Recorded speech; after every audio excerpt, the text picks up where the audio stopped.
अष्टावक्र गीता के अनुसार शांति पाने की कोशिश भी बाधा क्यों है? यह एक बहुत गहरा और सूक्ष्म प्रश्न है। सामान्यतः हम सोचते हैं कि शांति पाने के लिए प्रयास करना जरूरी है, लेकिन अष्टावक्र का दृष्टिकोण बिल्कुल उल्टा है। उनके अनुसार शांति कोई ऐसी चीज नहीं है जिसे बाहर से प्राप्त किया जाए, बल्कि यह हमारी स्वाभाविक अवस्था, नेचुरल स्टेट है। इसलिए जब हम शांति को पाने की कोशिश करते हैं तो हम उसी से दूर हो जाते हैं। सबसे पहले ये समझना जरूरी है कि कोशिश क्या है। कोशिश का मतलब है कोई लक्ष्य बनाना और उसे पाने के लिए प्रयास करना। इसमें हमेशा एक मैं होता है जो सोचता है कि मैं अभी अशांत हूं और मुझे शांति प्राप्त करनी है। यही विचार ही समस्या की जड़ है। अष्टावक्र कहते हैं कि यह मैं अहंकार की अशांति का कारण है। जब तक ये कर्ता बना रहता है तब तक शांति असंभव है। शांति कोई भविष्य की उपलब्धि नहीं है, यह अभी इसी क्षण मौजूद है। लेकिन हमारा मन हमेशा कुछ पाने की दौड़ में लगा रहता है, कभी धन, कभी सफलता और कभी आध्यात्मिक शांति। जब हम शांति को भी एक लक्ष्य बना लेते हैं तो वह भी उसी दौड़ का हिस्सा बन जाती है। तब शांति भी एक ऑब्जेक्ट बन जाती है जिसे हम पाना चाहते हैं। अष्टावक्र के अनुसार यही सबसे बड़ी भूल है। मान लीजिए कोई व्यक्ति बहुत बेचैन है और वह ध्यान, साधना, योग आदि करने लगता है ताकि उसे शांति मिल सके। शुरुआत में यह मददगार हो सकता है, लेकिन अगर उसके भीतर यह भावना बनी रहती है कि मैं अभी अशांत हूं और मुझे शांति चाहिए, तो ये भावना ही अशांति को बनाए रखेगी, क्योंकि वह हर पल खुद को अधूरा मान रहा है।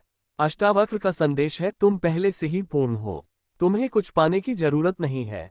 जब ये समझ गहराई से उतरती है तब मन अपने आप शांत हो जाता है। यहाँ कोई प्रयास नहीं है, कोई संघर्ष नहीं है। ये समझ, रियलाइजेशन की शांति है। कोशिश करने में एक और समस्या है, इसमें समय जुड़ा होता है। हम सोचते हैं कि आज नहीं तो कल शांति मिल जाएगी, लेकिन शांति हमेशा वर्तमान में ही होती है। भविष्य में शांति की कल्पना करना वर्तमान की शांति को खो देना है। अष्टावक्र हमें वर्तमान में लौटने का संदेश देते हैं, जहां कोई प्रयास नहीं है, केवल होना, बीइंग है। जब हम कोशिश करते हैं तो हम अपने विचारों के साथ लड़ते हैं। हम चाहते हैं कि हमारे मन में केवल अच्छे विचार आएं और बुरे विचार खत्म हो जाएं। लेकिन ये संघर्ष ही मन को और अशांत बना देता है। अष्टावक्र कहते हैं, विचारों को आने जाने दो, उनसे जुड़ो मत। जब हम उन्हें रोकने की कोशिश नहीं करते तब वे अपने आप शांत हो जाते हैं। ये ठीक वैसे ही है जैसे पानी में लहरें।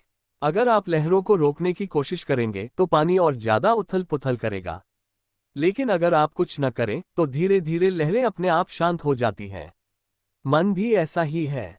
अष्टावक्र के अनुसार असली शांति तब आती है जब कर्तापन, डूअरशिप समाप्त हो जाता है।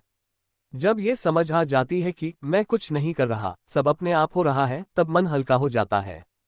यह कोई बौद्धिक समझ नहीं है, बल्कि एक गहरा अनुभव है। इस अनुभव में कोई प्रयास नहीं है, केवल साक्षी भाव, विटनेसिंग है।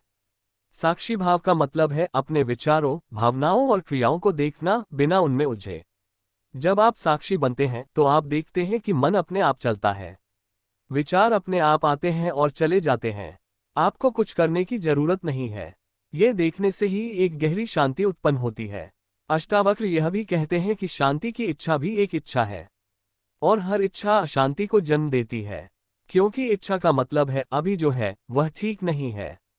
जब तक ये भावना है तब तक संतोष नहीं हो सकता। इसलिए वे कहते हैं, इच्छा का त्याग करो। लेकिन यहाँ त्याग का भी प्रयास नहीं है, बल्कि समझ है कि इच्छा व्यर्थ है। जब ये समझ गहरी हो जाती है तो व्यक्ति सहज, नेचुरल हो जाता है।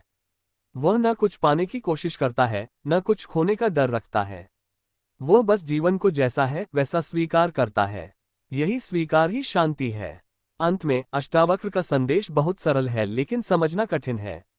शांति पाने की कोशिश मत करो, क्योंकि तुम पहले से ही शांत हो। जब कोशिश खत्म होती है तब शांति प्रकट होती है। जब खोज समाप्त होती है तब सत्य सामने आता है।